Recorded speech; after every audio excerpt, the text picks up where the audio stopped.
मुंबई उच्च न्यायालयाच्या निर्देशानुसार प्रशासन कार्य करणार. मनोज जरांगे यांच्या आंदोलनावर मुख्यमंत्री देवेंद्र फडणवीस यांची प्रतिक्रिया.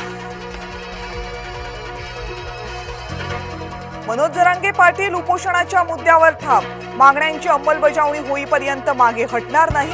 जरांगेंचा सरकारला इशारा.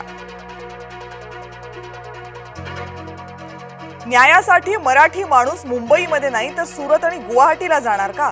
उद्धव ठाकरेंचा एकनाथ शिंदेंना टोला.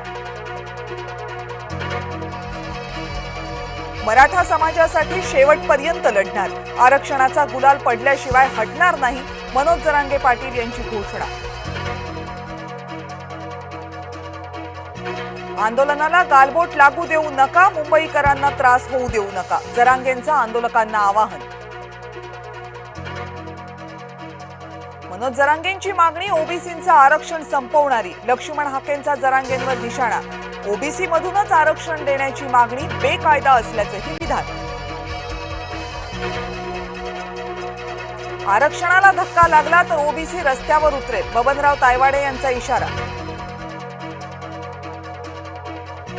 इतर आरक्षणाला धक्का न लावता मराठा आरक्षण देण्याची भूमिका. मराठा उपसमितीचे अध्यक्ष राधाकृष्ण विखे पाटील यांची प्रतिक्रिया.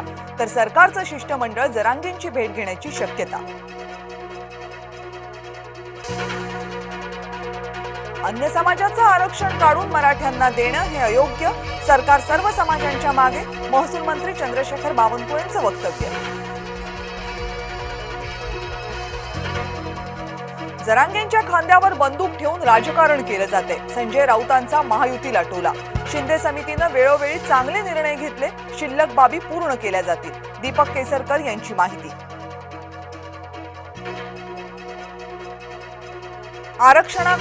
आरक्षणासाठी मुख्यमंत्र्यांकडून न्याय तर विरोधक भूमिकाही.